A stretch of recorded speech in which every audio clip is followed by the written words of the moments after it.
Chaque déclaration, il y a des bagages qui sont là, des déclarations, tout à reposer des questions.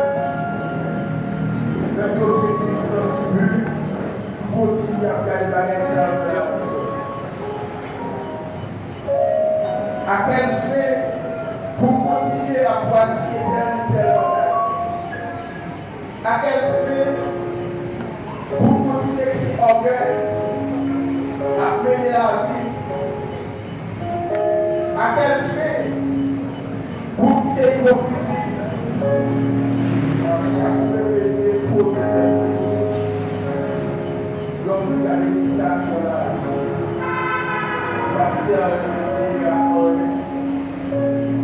parce que ça descend dit on a prié l'Éternel que tout ce qui est en moi prie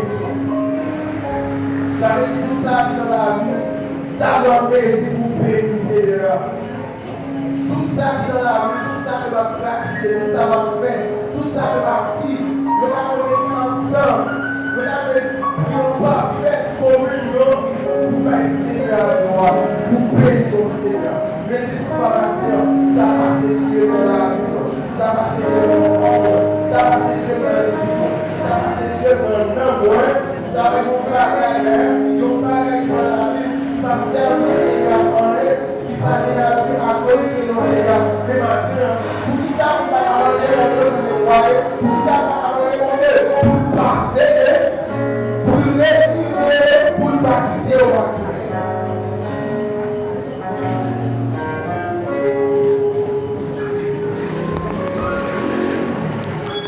Dieu lui son éternel. Dieu lui parle, Dieu presse.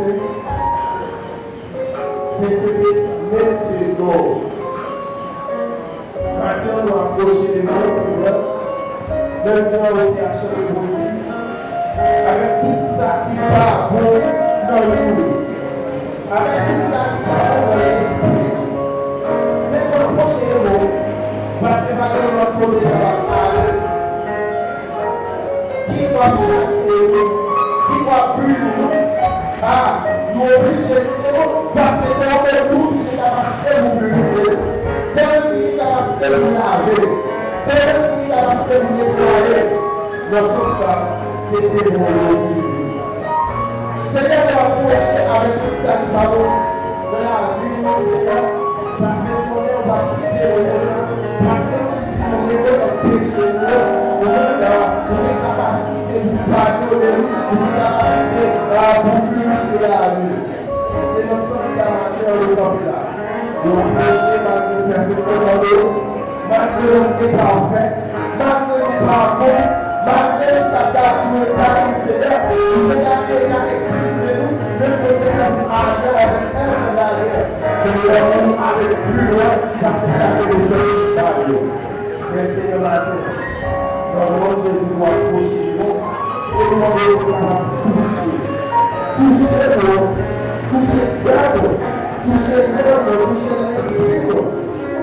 Parce que nous avons parfaite communion. Seulement pour notre gloire une seule.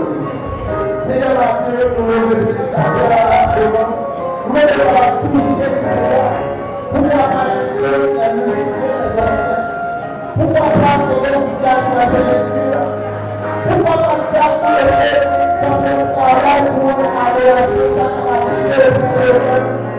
pouvoir marcher chaque unité de la création qui est assemblée à Seigneur, marcher au pied de toucher.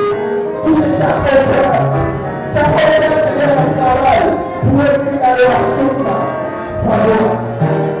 pour faire des choses favorables sur la terre. Seigneur, touchez le Seigneur. Touchez le Seigneur. Appliquez le garantie. Appliquez le garantie.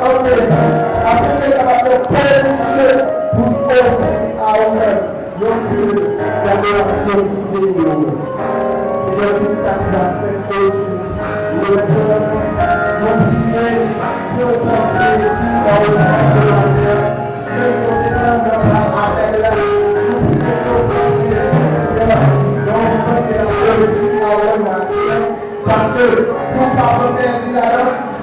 enlevé toute planification, tout ça que l'on fait, Seigneur, tout ça que l'on dit, c'est enlevé là-dessus. Et priez pour notre gloire. Vous priez pour recevoir le monde de la paix. Vous priez pour recevoir l'adoration. En retour, Seigneur, si vous jugez bon, si vous jugez nécessaire, on va toucher, on va déverser grâce, on va déverser bénédiction sur la chaque de la matière, sur la chaque de la matière. Non seulement pour la mais pour nous. Au nom de Jésus, nous t'en prions. Au nom de Jésus, nous t'en prions. Est-ce que vous voulez que le soit éternel? Alléluia!